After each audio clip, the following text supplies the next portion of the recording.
Welcome back to Story Deep Dive with Dana and Rachel. This is a podcast with book coaches, developmental editors, and also besties, where we talk about what we are reading, but not as readers. We are reading to draw inspiration, to become better writers, and it is loaded with great books and lots of laughs, and every once in a while, you get the shenanigans for free. Okay? And we are discussing our book selection for this month, which is Mistborn by Brandon Sanderson. And our conversation today is going to center on the characters. I am loving in this particular book, just adding in the caveat early, we cannot talk about all of the things because we will be here forever. However, I think this has been a great discussion already about some of those things and those gems that we can learn from this story, and it makes for a very interesting conversation. So before we jump into all the nitty-gritties that we have on our wonderful notes, Rachel, what do you have going on over there at Story Cypher? Yes, ma'am. So, when this podcast comes out, it's still very early in the year, and things are kind of really starting to get underway. So, we're bringing in a new cohort for the Academy, which is really exciting. I talked a little bit about this last week because basically what I'm excited about for the new year is what I'm doing right now. So all the things I'm excited about, they're happening right here, right now, coming at you fast. So bringing in our new cohort, which means we're starting from the very beginning of the process in the Academy, which is really just walking through how do you brainstorm, like how do you get an idea and then develop that idea into something plottable. And that's sort of what we spend that first month working on is like, how do you develop an idea? Where do you, even just like practical tools for how to engage the brainstorming process so that you're not just sort of like looking around the room and twiddling your thumbs and you're like, I'm just gonna think about this thing, but doing, really directing your attention and developing on that idea.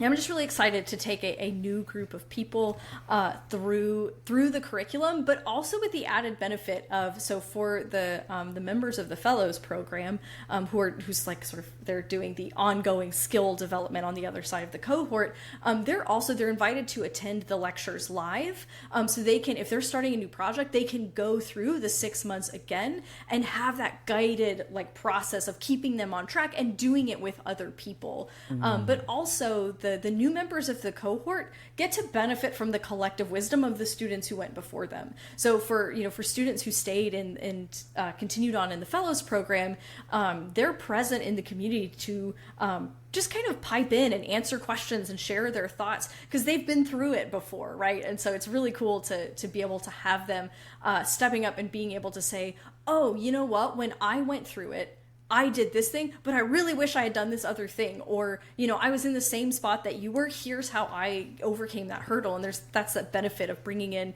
new students who are doing this for the first time, while they're also surrounded by students who have done it before. So you sort of have like the seniors who are able to take the new students under their wing and say, oh, here, like, let me help you. Or like, here's what I would recommend, or, so being able to build that community really from the ground up. And so we're getting into the thick of that with the Academy, which it's just always a good time. And brainstorming is kind of like the fun part. It's all the fun part, but this is that very open time when the whole world of possibilities is open to you. And then we start to narrow down so that this part is fun because it's sort of like it's very broad and very wide. The fun part of the steps that follow is sort of like narrowing, like is going deep on something. So it's fun to go wide and kind of be like, oh, I could do this, I could do this, I could do this.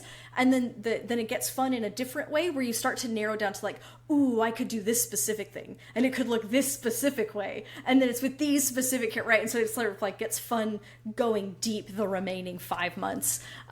So that's what we got going on over here, and just rocking and rolling in the new year. What about you, Dana? What you got going on for the new year over there? Well, listen, y'all always know, like, first of all, as if I didn't know this was already going to happen, it's always the me? What? Well, one of the things that we have going on, and this is not a community thing, y'all, we're doing the same thing. I told y'all last week, we are just doing the thing. Well, I will say this though. One of the things that I found really interesting when I was planning for this coming year and thinking about the students and the themes that we would have from month to month, like as we double click on some of those key skills, especially in DTW, was really like realizing how much I protect that space. Like we have a very interesting group of students who are like actively writing, actively publishing, and that's not the same space, and it changes the dynamic and the questions and all of that. It's not just a space where people are learning craft. We are talking about craft, but it's like you're taking it from discussion to the marketplace. And so once I started, like, the more I chew on that, it makes how I share, where I go, the way that I do it change, because that would be a very interesting place if you're just there to work on something and for forever, which is not bad. Because I mean, some people, they just like to because it's just their jam. But we're moving, and so it's been very interesting. So that wasn't the point that I was going to make, but it as you're saying that, it was like, that makes a huge difference in how I approach our topics, how I approach the book club selections, like all of that. And so one of the bigger things that has happened is over the past few months, this, I don't know if I've mentioned it on the podcast, I've been working with my coach. And as I was working with my coach, I've been getting on LinkedIn more, which has been a whole interesting thing. Yeah. And a part of that has been that I am starting to post more on YouTube, which has been, I have no words for it yet. I don't want to claim scary. But it is so different. Exactly. It has been so different.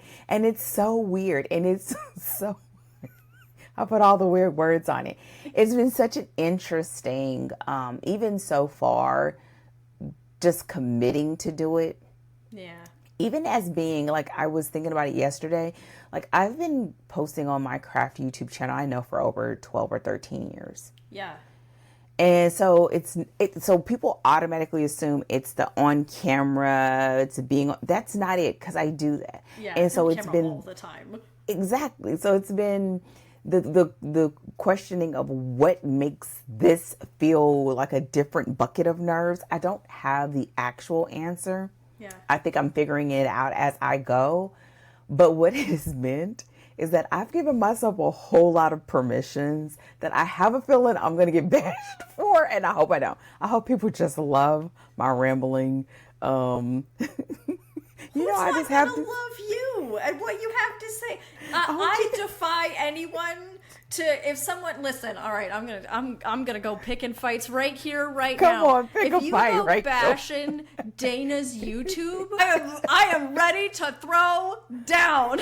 I will fight so hard. Don't you do it. If you have mean thoughts, keep them to yourself. Okay, if you don't have, but here's why I'm saying this. I realize that every time I get ready to turn on the camera, I want to say, y'all, this is just how I roll.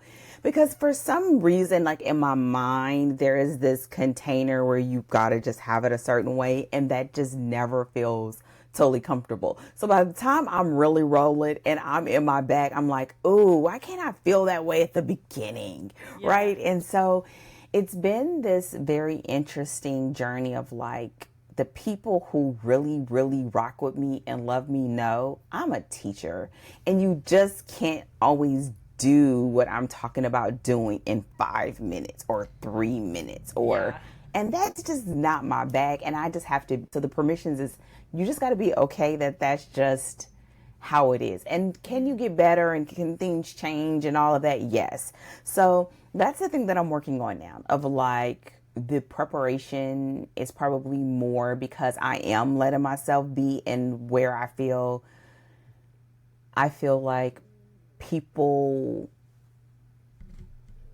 get the most from the time with me. That, and also the fact that I feel like there is a unique perspective that I have when it comes to writing romance that I don't get to share a lot. I share it when I do presentations, but there's not a lot of that. So it's been interesting. It's been very, very interesting. I don't have any other way to describe it other than that. Other than I've just said, okay, I'm going to do one a week. Yeah. One a week. And I have a list of stuff. I don't know I don't know what's going to happen with this, Rach. All I know is I said I'm going to show up and I'm going to let myself do whatever it is, and I'm not going to over edit it. So y'all get, I realized in the last one, because I was listening back, I said I'm going to listen to them and evaluate or whatever. I was talking to myself at one point, but you know what? I said, I was just like, Dana, you was low-key talking to yourself right there. I just, but I couldn't help it. I couldn't help it. And so it's been interesting. So being able to pull in our book club selections, talk about some of the actual examples. One of the other aspects that I pulled in, just like when I do presentations, I love giving questions to ask yourself. Because sometimes you hear these concepts, and for many of them, it is hard to explain. That's why it's never been explained before. So hear the hear the explanation, hear the example. Now just ask yourself these questions. And if you can't answer them, well, then start there. And it feels fluid the way that I like, where you as the person can be like, okay, I can start with that one thing, or I can start with these two things, or, oh, that's what that means. So so that's what I'm working on over here, as if I need any more things on my plate, but you know how that is. You know, what I really like though is like we're watching you demonstrate in real time something you talked about last week, right? Which is where we make a plan and we do our best to make that plan for real life. And so especially if we're starting something new or unfamiliar to us, right? So the idea that, you know, I'm going to write every day for 5 hours. I've never cracked it before, but I'm going to write every day for 5 hours. It happens all the time with exercise, right? Where it's like, I'm going to get up every day at 5 a.m. and I'm going to go running. And you've never worked out, you know, you've never gone for a run a day in your life.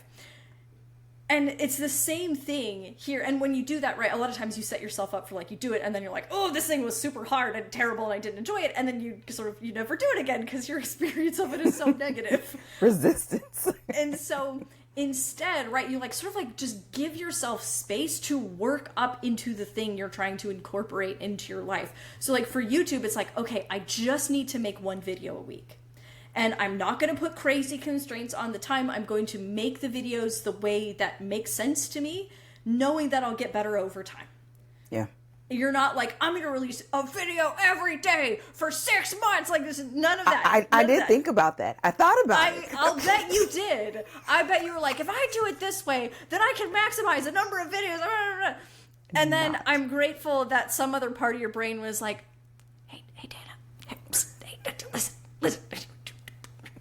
If you want to get to a point where you're releasing videos every day, by all means, but giving yourself the place to start, and to because what you're doing is you're giving yourself like that grace and that space to acclimate to doing the thing and then building the habit of doing it regularly. If you want to build on that habit, right? That's usually the way that it goes, is like, okay, now I've got this down. Now I want to add this layer on, and I want to add this layer on. And so it's cool because we literally talked about it last week. And now, like in real time, you're talking about how you are doing that for a new thing that you're doing. And so it's a testament to, number one, like we're all sort of like, I'm going to do this thing and getting out of our comfort zones, right? And doing things that are like, oh, this doesn't really... It feels uncomfortable. That's why. But here's the thing, too. I think it speaks a lot to what we're talking about here as well, because we do this with our writing. My biggest question always to myself is like, I don't want to need it and don't have it established.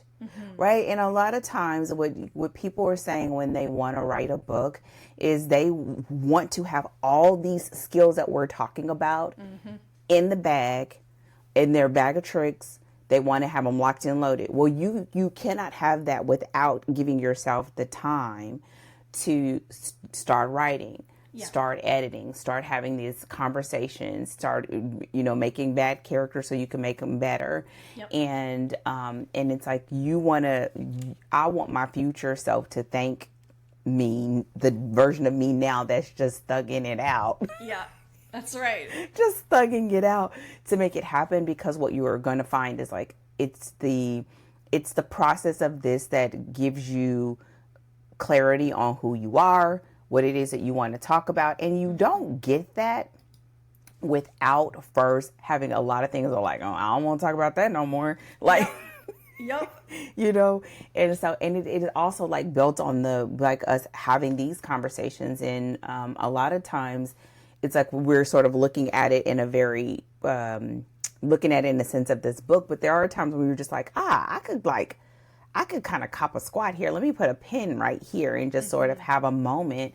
And so we'll see. I listen, that's all I got to say about that. It just is what it is. And I'm just going to keep showing up and we're going to see how it happens. But I, right now, am just allowing myself to be there and to hopefully capture some of the things that I've been wanting to do for a really long time and just haven't given myself the permission. I just keep waiting for I don't know what I'm waiting for. Keep waiting for something. Yeah. And so now it's like, you know what? I'm going to start making my baby steps towards that and letting myself start to slowly occupy this lane. And I'm already doing it. It's just doing it publicly. Yeah. Yeah. That's awesome. Oh, do you want to shout out what's your YouTube channel? Is it just Danger Tales or? No, it's Dana Pittman. Oh, Dana Pittman. Yeah. All right, y'all check out Dana Pittman on YouTube. Yeah. She's got videos live right now. Right this moment, she got videos live. Go be sure to check out Dana Pittman on YouTube. Yes. So with that said, y'all, other than me being a knees knocking, we're about to jump into this, and I think it's very interesting that we had that conversation about just doing new things and letting yourself try, and then talking about characters and talking about Vin's character today, because it's all about like transformation and growth, and we as writers are doing it. I was talking about the other day, it's like by proxy, we change, our readers change, the characters change. And so today we're going to be talking about characters in Mistborn by Brandon Sanderson. I think this is probably one of the very few book club selections where I can say the authors. I was just thinking about that. I was like, hey, she goes straight in. Brandon Sanderson isn't like, Rachel, do you wait, hang on, chime in. What is it? And I need a little veil so Rachel knows. I think about Twisted Love every time. And you just be, I know. Wang, or whatever you say. I'm gonna mess it up. Okay, so we're gonna be talking about that, but before we get into the discussion, Rachel, go ahead and give us the summary, and then we'll get into talking about characters. All right. So, Vin is a Ska working on a thieving crew, just trying to survive. Like every Ska, under the heavy hand of the Lord Ruler, God, and Emperor over Luthadel. But when she gets recruited by Kelsier for a job, she discovers that her luck is way more than just luck. And Kelsier isn't just trying to rob the Lord Ruler, he's trying to kill him. This high-stakes job could change everything for Vin and Ska everywhere. If Kelsier and his crew of specialists can overcome Steel Inquisitors, noble spies, and teach Vin how to be a Mistborn, and how to wear a dress. So as we deep dive into talking about characters, what are some of the things that you want to guide us through when it comes to this discussion? As a reminder, whether you're listening or watching us on YouTube, what's up?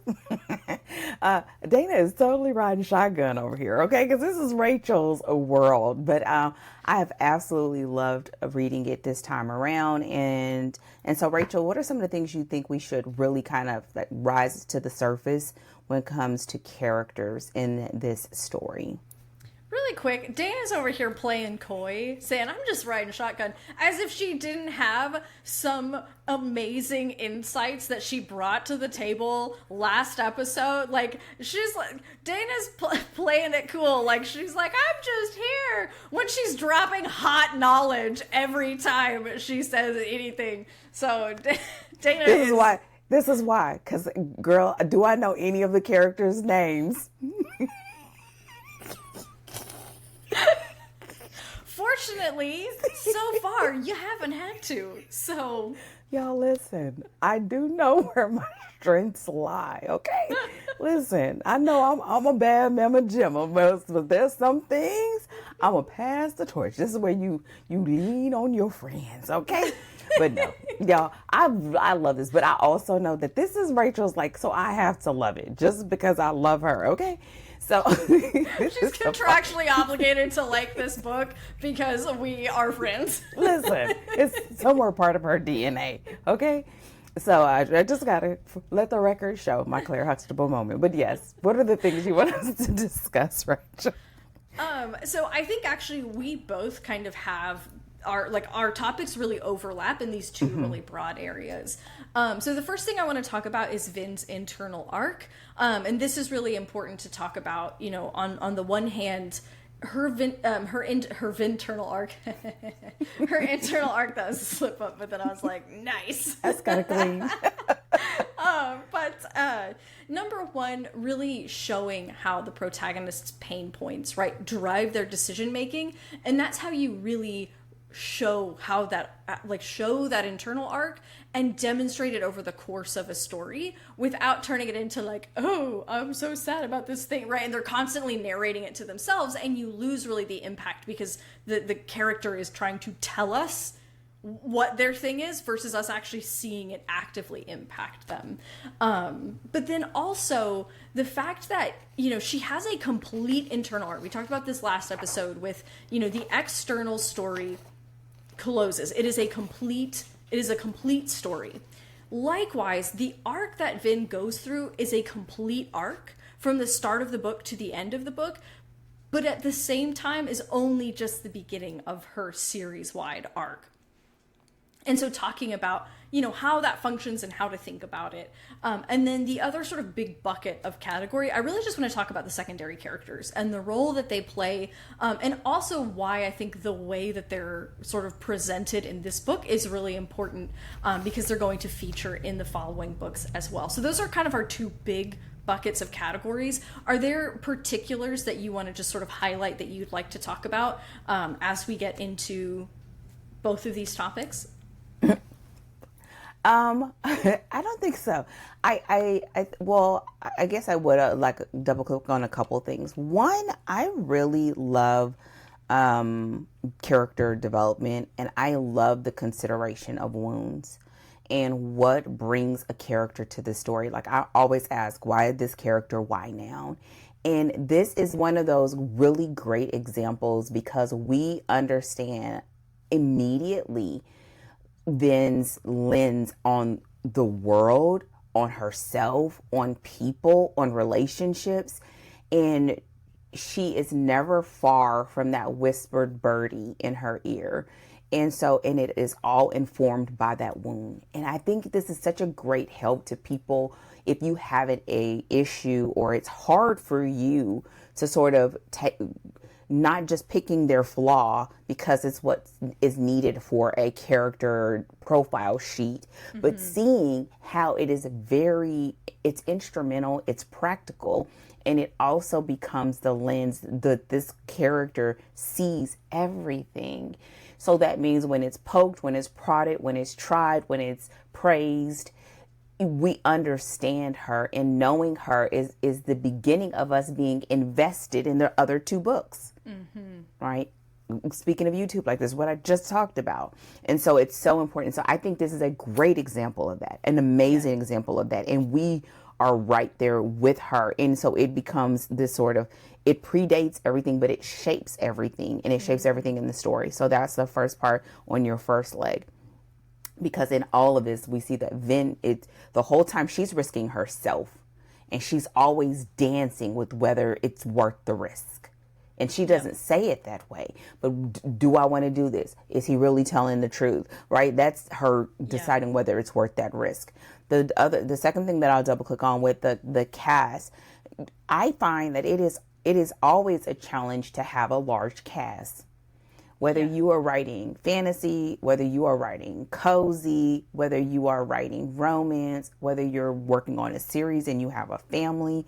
And one of the things that this story does beautifully well is how each one of those characters represents something different, both to the overarching arc, which we talked about in plot management last week, but also to Ven's journey, which is the arc for this story for her. And I think it was just done beautifully, and it's almost done so simply that it almost feels too simple. But I think he made it seem simple because the world and everything else is so complex that he kept this really clean. And I just liked it. And I think that that would make something that is can be hard to do seem really simple and accessible. And so I'm in the same ballpark with you. And just sort of like point out the things that just feel like, oh, that's my jam. And we just see it play out really well. Yeah. Yeah. So with that said, go ahead and let's dive in the first one, looking at Ven in the story.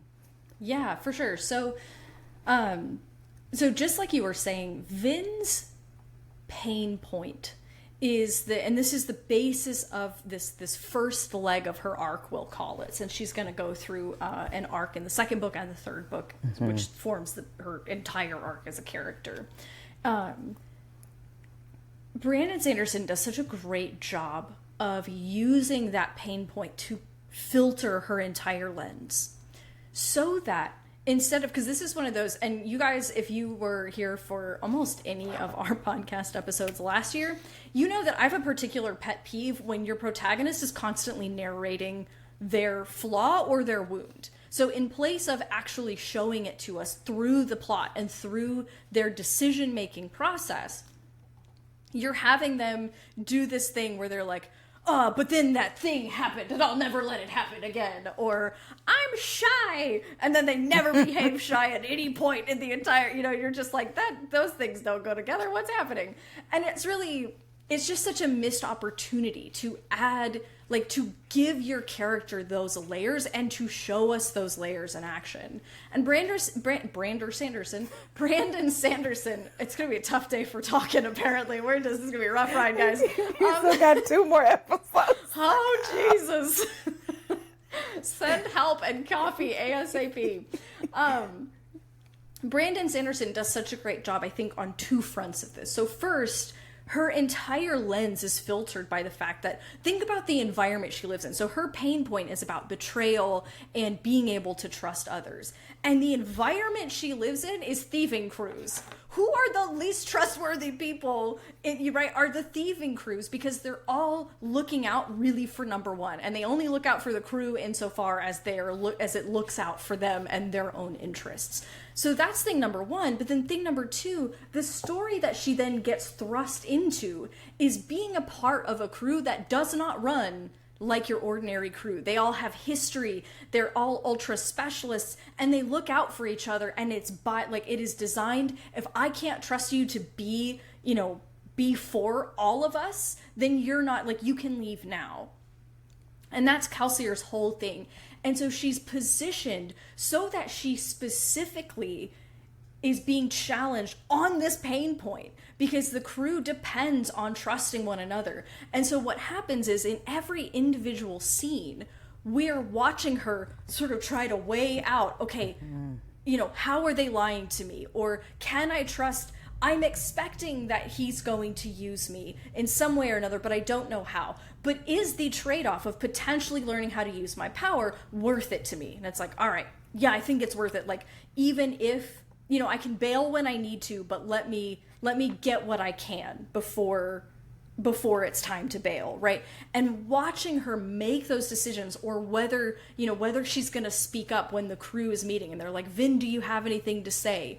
Or whether she's going to open herself up to, in a personal encounter. And these kinds of decisions, she's constantly faced with them. So we're watching the way her mind works because of the wound that she's experienced, but then also we're watching the way that she's choosing, so that in individual scenes, we see those micro steps forward, so that by the end, when she is an integrated member of the team, and when she has kind of reached that development, it doesn't feel like she just changed all of a sudden. We're like, oh, this isn't the character that we've been spending the whole book with, but we've been watching her change in increments, scene after scene after scene, and that gives us that really smooth arc, because the plot is directly challenging her here, and we're watching her make those decisions and shift slowly over the course of an entire story, which is chef's kiss.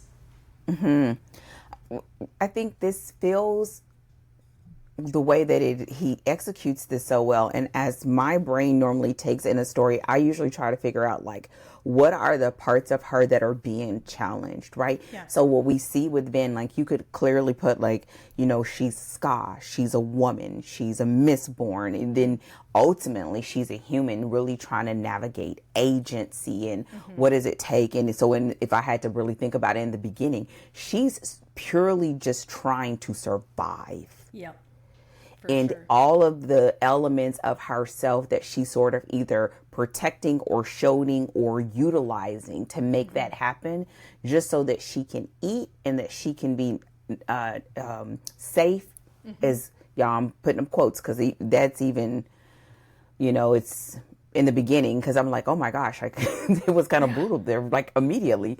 Yeah. And so when you begin to sort of delineate what those things are for that character, then when you go from scene to scene to scene or chapter to chapter, you could begin to say, well, what's being challenged? What is her response? And then what becomes the next action that she takes based upon the decision that she made? And what we start seeing is, like, those micro shifts in her character. And I love the way he chooses to represent her on the page. And even though this story is very almost action focused, like, there's a lot of, like, doing and being, that it's a lot different to me than what you normally find in a romance, where we kind of, you know, we could be prone to navel gazing. That, you know, that you see that, but we're not ever far from her, you know, those whispers in her ear, even her own, like, how she talks to herself about her abilities and her speed of catching them, because she still feels like she's behind. And Kelsier's like, but no, you're not. But to her, her value has always come from, and that becomes the ultimate question, like, where does that value lie? In her, the world having told her that before, and now this crew comes in and is basically saying, no, you get to decide. Because even early on, which I saw for the first time, y'all, I hope this is not a spoiler, I hope it's not, but when when he told her of what she was and how that was, like, the biggest threat of all to be, I was like, oh. He was like, if you would have been this, that, and the other, you would have already been something to be fearful of. But now that, since you don't have the noble to define what that is, and you can define what that is. And I was like, wow, it's like this huge opportunity that was given up front that you kind of can miss. Yeah. Because so much is going on. And what we see is that because of the circumstances that Vin find herself in, that is happening over and over again. But because her perspective of herself is so sort of limiting, she can't see. But Brandon putting that on the page, we see as the reader. And this becomes why we are invested. Because we want to know, will she realize how powerful she is?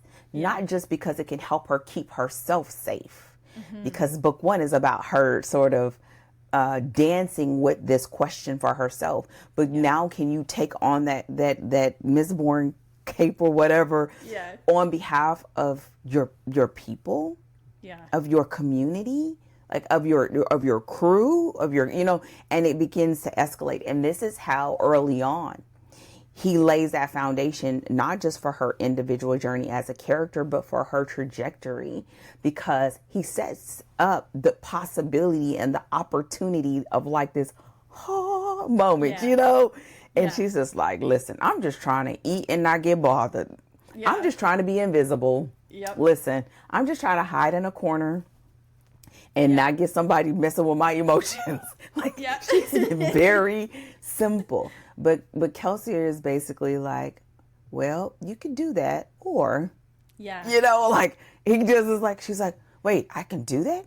Yeah. You could do that. And It's he like just does it. quintessential Act 1. You could just try to survive. And then the rest of the story is going to be like, okay, but that or is like packed with a whole lot of other stuff that's going to be really complicated and really generally probably a little upsetting, a little violent. It's going to be a lot of other stuff. But Act 1 is like, but you could be. You could do. And then we're like, you can what? And then we want to go with the protagonist on that journey. You're just like, that's like perfect Act 1 stuff, right? Well, and the fact that I think it's hard. It's easy to forget, but when you see it done well, it's like, which is put it on the page. Yeah. Because the moment it's on the page, we as the reader know, oh, wait, it could be that. Yeah. And so every time we fall short of that, we know that there's still more to come. Yeah. And I think that's the part of Vin's journey for the third read it took for me to get, okay, So it's understanding, again, to me, that number one, we understand that her wound and her trauma predates this story, but it becomes the lens that she sees everything. And it also becomes the things that the plot, the other characters, must probe and dislodge for her to get to her true self. Because this is her trauma-informed self. This is her survivor self. And that's what we see. And we see it really, and she does great for it. And you think, wow, if she could do this here, where is she going to be in book 3, right? Oh, man, yeah. Right.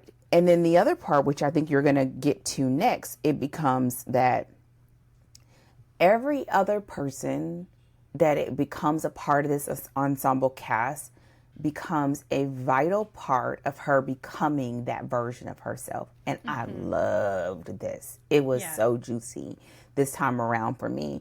Understanding how it, right? But it's like a direct knowing when you start realizing how Brandon Sanders, like how he set them up. I hate when you be like, how Brandon, as if we people. Maybe one day we'll be people, Brandon. I know. I was having the same thought last episode because I was like, what Brandon did. And I was like, Rachel, you guys are not on first name basis. You wish you were. You are not. I need you to take a step back, babe. Well, we can just say that if as a reader, and that's what he wants as an author, for you to feel, as a reader, for you to feel like you know him, right? That's right. So he will want you to say Brandon. Okay. So I feel like his setup of this, it really helps in seeing it this time like it was a through line. And so I'd love for you to maybe start telling us a little bit about that, sort of how this cast sort of plays into this, because that's going to go into some of the things that I really enjoyed this time around as well. Yeah. So, and then we'll come back around maybe to sort of the series protagonist and the arc over the course of the books, because this is sort of essential to her arc in this book, just like you said. So I gotta figure out where to start because there's like so many things I want to say here. So I'll start here by saying Mistborn, I think, has a fantastic set of secondary characters. And in particular, like giving us the first book to establish them and understand them. So we get a sense of their skills, their quirks, their roles in the crew, and their relationships. And also, it's really nice because the fact that he framed this like a heist means that we need specific specialists. So exactly. Right. So that portion is like, we have a plot motivator for why these specific characters are necessary to the plan and their kind of role, right? So it establishes them in a nice pocket, while again still being motivated by the plot. Oh, and I don't want you to lose your track of thought, but I think that's what makes it genius, because it can make it so that you miss the fact that they serve a bigger purpose because you need it for the heist, right? So you need it there. That's supposed to be there. It's supposed to be a big cast because it's a heist story. But the fact that you tie her personal journey to those characters and the role in which they bring to their heist element is where you level it up. You know what I'm saying? Yes. So yeah. Exactly. Yeah, that point of like that intersection of plot and character, plot motivating a certain crew, and then exactly what you said about the way that they play a role for Vin, right? And Exactly. her, which is just like, oh, again, it's like a testament to the genius. Come on. And the thing, one of the things I kind of want to just really kind of highlight here is we do have a fairly big cast, but he does a really nice job of directing our attention to where our focus is for this book. So when it comes to characters that change, it's Vin, Elend a little bit, which is kind of setting us up for the fact that he's going to play a bigger role in later books.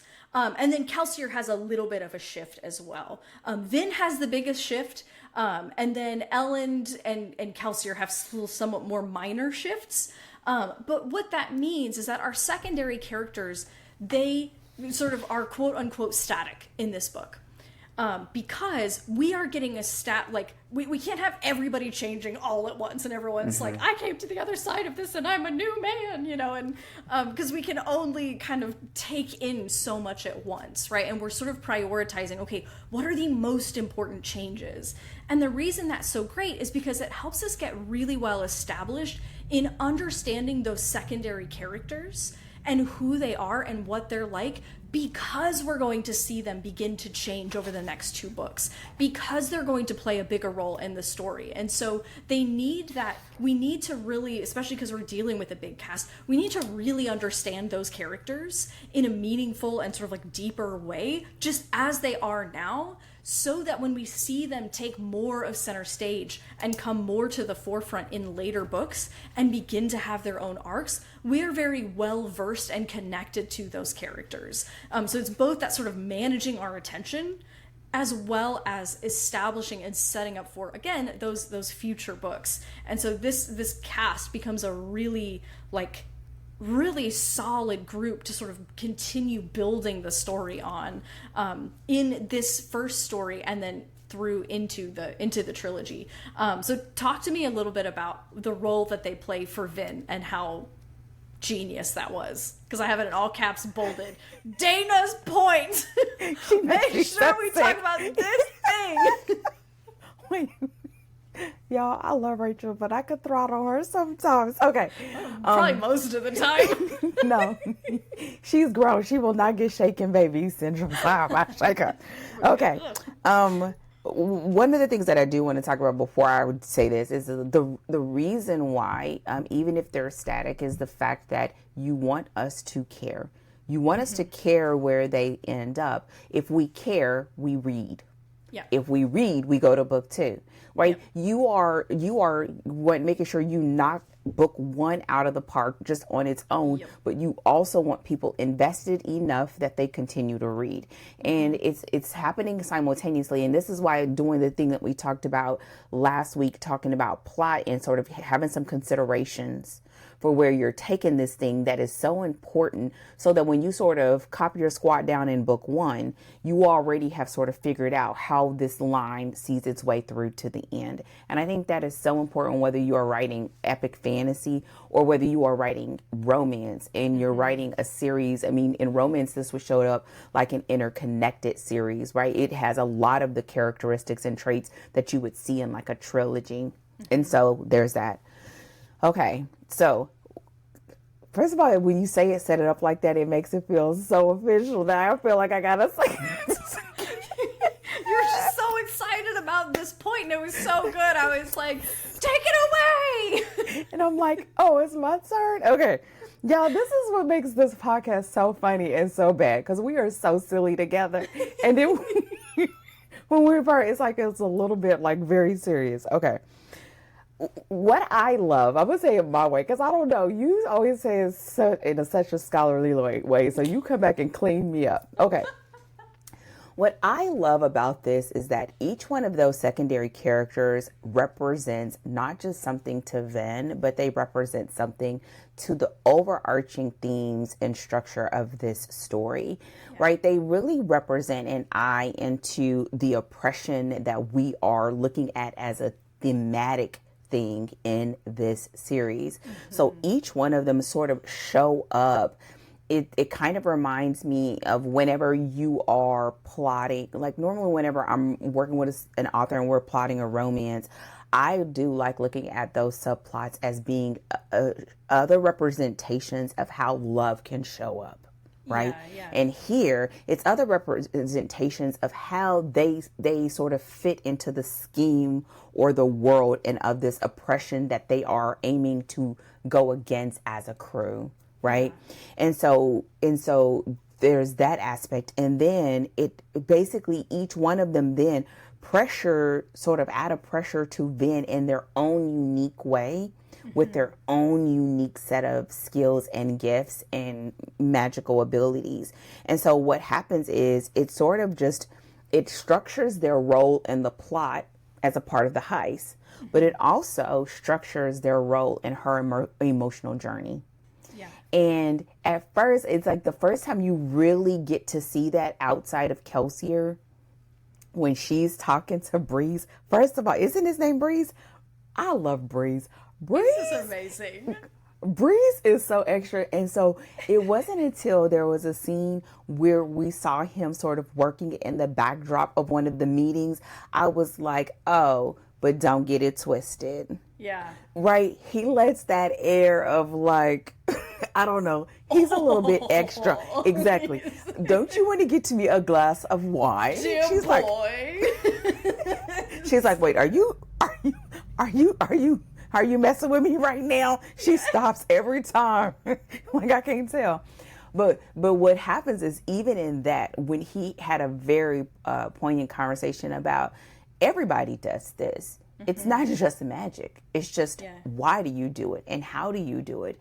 And so to me, what we see in these characters when we pull back, the airplane view is like, you don't just have this ensemble cast to have a whole bunch of characters and to confuse people or to show how smart you are, right? You don't in this or even just have this ensemble cast because it's a heist and we need the skill set of each one of them for a very specific reason, even when they are missing people and they're needing to source each other to be able to fill in gaps. But ultimately, we also need it so that she becomes who she needs to be at the end of this story and at the end of this trilogy. Yep. And that is, going back to plot, very, just genius, right? Like, being very forward thinking and what does she need and what does she need to learn. And it goes back to those rules that we talked about last week, right? Which is why it's hard to talk about one without the other, because it means that we need to understand, well, what's at work here? What's at play?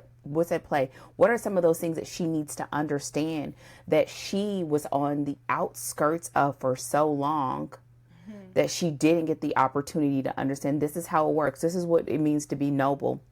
This is what it means to be a Mistborn. This is what it means to be Scott. This is what it means to be, to go from being like, she was a crew member, but only a crew member was a step up for her. Yeah. Right? It was a step up for her.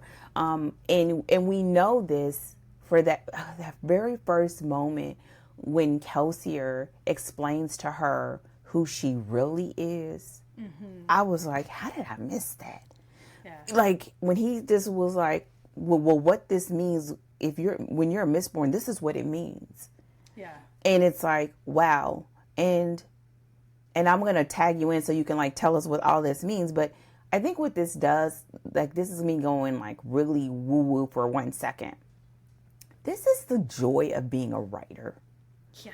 Right. It's the joy of being a writer that, you know what, you've bumped around your whole entire life thinking you're average, but you know what? Newsflash, you're not. Yeah.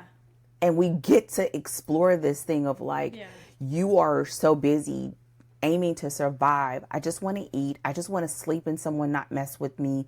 My brother left me. My parents are not here. I just want to be somewhere where I don't even have to be liked. I just want to be tolerated to a point where you just that you won't let me get hurt. Right? Like her requirements to be present. It's so low. It's so low that it's almost non-existent. And from the beginning, Kelsier is just like, nah, boo. But I'm going to let you just, because that's where you feel comfortable. And even when he's talking to the others, I just saw Kelsier as someone different too, of like, he has his moments, but he was very nurturing. And it's an opportunity as a writer to understand where are those, I'm going to think about it as vitamins. I'm so sorry, y'all. I might botch this example, but we're going to go with it. I'm a goer. Like, tell me more about the vitamins. And I don't know about them, but I'm going to make it up because I'm creative. So the reason why we take vitamins is because there's a deficiency, right? We take over the counter. We may, you eat your potassium or eat your banana because you need more potassium, and you have your sodium, whatever. And what you're asking of this character are, where are the deficiencies? Where are those areas where they need to be not just strengthened, but you've got to have some, like a pouring to a point of overflow to be able to tap them off, to be able for them to be even anywhere near who they need to be to even have a chance at success. And I think that's the lens when he did the character growth here that I'm like, this is so good. Yeah. And because he has 3 books to explore it, that meant that he could sit in the where she is right now, real good and juicy, to be able to explore it all the way through. And I'm sorry, I went in on the whole thing. So that's what I meant. And I think each one of them were like a form of a vitamin, right? They gave her the thing that she needed. She thought all she needed was Kelsier to show her how to use her luck. Yeah. Just so she could protect herself and have more access to it and not the limited access that she had before. And it was so much more because she didn't even have the vocabulary or the understanding that there could be more. And that's what this story does thematically, but we see it through, which is probably why he auditioned protagonists, right? Yeah. This is what we see through Vin. Yeah. Well, and the other thing is like the opportunity, I think, here for writers as well is something that you touched on. It's like, okay, you have a cast, right? So you sort of by reason either of your plot or the fact that, characters are the things that come to you first, you know that you have these characters in your story and they serve a particular function. And then the question, like the opportunity there is like, okay, and what else? Right? Like there's an opportunity to invite that character to participate in the theme of the story. It's like, okay, if the story is about this aspect of, this aspect of being human or, whatever that thing, the sort of like, not necessarily the core plot, although certainly it can be that, but it's also like, but what is this story exploring about the human experience, right? And it gives you the opportunity then to say, well, what facet of the experience does this person represent? And that can help you, right? That can kind of start trickling you back to things like backstory and more, particular aspects of their personality or their own goals within the story and what they are after, what they are trying to achieve, so that all of a sudden the characters begin to take on more layers simply because you are taking advantage of the opportunity presented to you by the fact that this character is going to be in the story. And that's awesome, but like it allows you to say, okay, what else, right? And inviting those characters to do more and be more for your story. And that's exactly what we have here. Now, one of those particular ones that you mentioned in our sort of like we were talking before we started recording is Elend as well as the romantic interest. And I would love if you would talk about the role that Elend plays as well. So we have our crew members, awesome. And then we have Hunky or... hunky is not generally the word that I think people would use to describe Elend, but like cute, nerdy, lovable Elend as our love interest. And I wonder if you would talk about the role that he plays in this as well. Yeah, I think the use of a romantic subplot is smart in general, but specifically here, what I find it's a great use because we get the opportunity to see Vin without the pressures of everything else, and we get the opportunity to see how she's translating the experience that she's in, right? Because the reality is when she's in this crew, she's under the sort of protection and sort of, I don't want to say orders of, but how they operate, and she's just sort of trying to man her spot. When she's with him, we begin to see Vin, the person that she is and the person that she's becoming. And it becomes, it's in this space where we see her be a little sassy and be a little girly, and even sometimes forgetting that she's in a role. And so therefore we also get to see her digesting what she's experiencing. And it makes me think about like the role of a love interest is not just to be, you know, part conflict, part reflection, but it also is to be that the love interest becomes that person that sees the real them. And Ben is seeing and meeting herself in real time, and we are seeing it through this relationship. And that's where a love interest can be even more than just chemistry. It can be more than physical interest. It becomes this like a mirror, but it also helps us to see who she's becoming without the influence of her mentors, of her own volition. And so we get to see who she is and who she's becoming. And we ultimately begin to see, and because we're peoples now, how he did this so well in that he also, in a very clever way, used it as an opportunity to insert a contrarian or a descending approach or thought. Ooh. It's like, oh, you being messy, right? Like, and it's so yummy and delicious, right? And so, it's like, it kind of reminds me. I think I love when you talk about this. When you talk about how, like, when you start doing your brainstorming, and all these bubbles start showing up, and you always ask, is there a way where we can consolidate these, bring it together? And I think that's what he did. It's like, what are some other thoughts that we need to have on the page here? And the fact that you bring it in one of the most vulnerable aspects that you could, because being in a romantic relationship is one of the most vulnerable places that you can be in, because it's the most exposing, right? And then you insert it there. Oh, wow. Right. And so I think it was one of those moments where you consolidate, like, what are some other things that we need to have present in this story, and to use it through that capacity. I can see how you can get a lot of mileage from that over time. And so, I think it was a great play. Great play. Yeah. And what's great is like that actually fits really perfectly into when we start talking about her arc over an entire series, right? So, this is where Vin begins to, and you mentioned this already, where she begins to form her own perspective. So she's been influenced by, Kelsier's like, boo, Noble's gonna kill them all. And Vin getting into the thick of it, and like you said, away from the influence of her mentors, she begins to form her own opinions, which is like, what's so great is she started by just being like, man, I'm just trying to survive. Like, I don't need you. I don't need to have opinions. I don't need you to know my opinions, because I just need to hide in a corner and eat and not get murdered. It's a low bar. And so over the course of this part and through the romantic subplot, it begins to go from I'm just trying to survive to I have thoughts on this. And then it escalates to I disagree with my mentor on this. He has been her sole lifeline.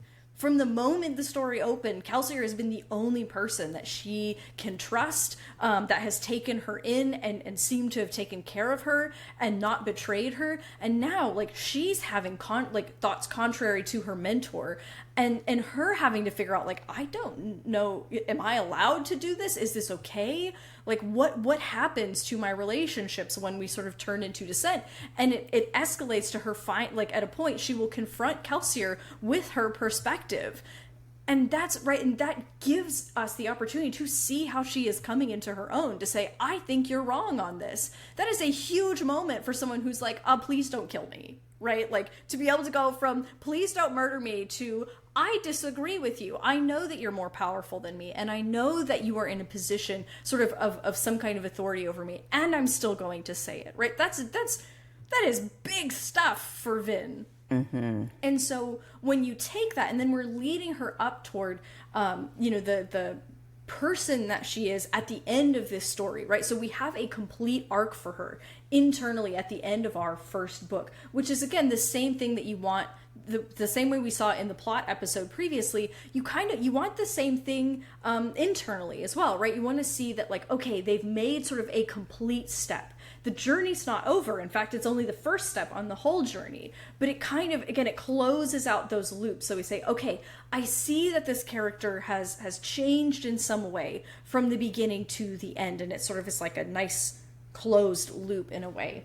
But then her complete arc is going to take place over the course of the series. And so the way that I kind of like talk to my clients about this is, at the end of book 1, who does the protagonist need to be in order to be able to take on the events of book 2? Like, to even have a start, you know what I mean? Like, they're going to change through book 2 as well. But when you know that they're going to go from book 1 to book 2 to book 3, and knowing that those books and those conflicts must escalate, there's only one direction they can go, and it is up.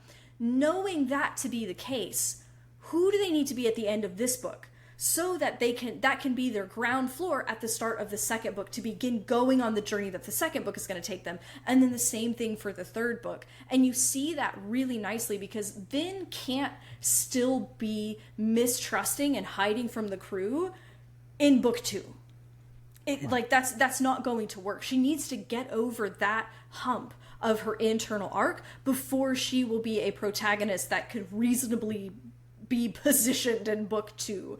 And so she has to get over this hurdle, and that'll allow her to get into book 2, and then she's gonna have to get over that hurdle, which will prepare her to get into book 3. And so that's sort of like shaping that arc over the course of 3 books so that we get full arcs in each one, and they are also escalating alongside the external escalation of the story as well. And I would say to this, as we get towards the end of this conversation, and we have to believe it. We have to see that she has the capacity to be that version that you want her to be at the end on her own 2 feet. And I think, again, this is what makes this story so great. And I also believe it's going to make this story really great when you just listen to this conversation that we've had, whether you understand everything that we're saying or not, whether my vitamin example lands or not. And then you go back and think about, read it or listen to that story or look at your notes that you have from that story to start seeing this all play out on the page, because you see the aspects of her, even when she's hiding, you see her strength, even if she wouldn't classify that as strength. You see her reasoning and problem solving skills, even before she would classify that as being her ability to discern a situation and make decisions quick and make decisions when it could be deadly. Even we saw even for her, whether it goes right or wrong in the beginning. And it also, as a writer, when you understand where you want them to be at the end of the story and you turn around and you look towards the beginning, it tells you what we should see. It really does help to enhance. And when you begin to add that with the things that we talked about in plot, having those constraints or having those rules, understanding where she is, where she starts off, what is that wound, what is that lens, how does those secondary characters or this ensemble cast sort of poke at, prod, challenge those wounds in her and her need to always feel like she's going to be safe. She's going to have food. She's going to have a place to lay her head, right? The necessities in life.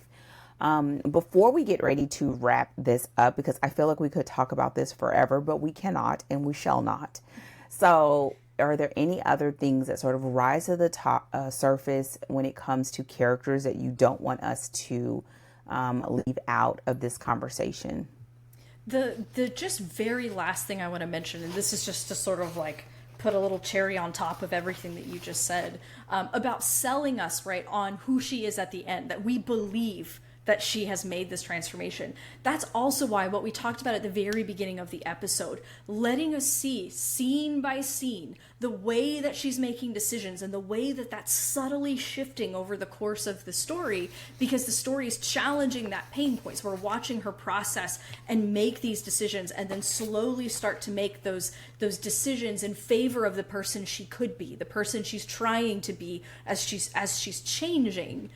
That's how we sell the reader on, by the end of the story, we're like, oh yeah, like I buy it, because we watched it happen over time versus all of a sudden at one later point in the story, she's like, I'm different. And then she's making different decisions when the whole time before she was making this whole, this certain type of decision. And so that's why that scene by scene subtle shifting and seeing the way that her mind is moving inside of the conflict and then slowly shifting toward that transformed self is so important, because that is how we take all of those elements that you talked about and show how she is transforming because of the way that those are impacting her, and that helps you sell it in the end. Mm-hmm. I always like to we talk about the try-fail cycles, right? Like the try-fail cycles, and being able to point those out of maybe what she thought versus what actually happened and what is learned from that. And you see it later where they take a different approach based on what they learned or their success or failure from a previous try. And so everyone, that is our discussion when it comes to characters. This story is so meaty and there is no possible way to cover everything. However, I do believe that we covered a lot to be able to look at your protagonist in your story and to begin to ask some of those questions of where are they going? Where are they at the beginning of this story? Can we clearly see on the page that they are where they are kind of getting in their own way and the journey that they could potentially go on? And do we see this version of them that they don't see yet, that they will eventually need to assume or to fully stand in that role to be able to complete this story, but to carry us, in this case, for 2 more books? You need us in 10 toes. Yeah. And we've got to like, know, and trust Vin with this story, because she is the person that is essentially guiding us through this world. And so with that said, that is it for this episode of Story Deep Dive. Thank you so much, as always, for joining us. If you haven't done so already, don't forget to thumbs up or subscribe, depending on where you are in it. And you know what? Go ahead and give us a review. Don't be over here just staring at us. And subscribe. We will be back next week with our editor's takeaways for this story. And I feel like it's going to be the juiciest of all, because a lot of this has already overlapped and intertwined and they're woven together. And so it really helps us to look at the big picture and have some takeaways to help take us into our writing journey. And with that said, we will see you on the next episode. You can visit us online at storydeepdive.com. Take care, and as always, happy writing. Goodbye.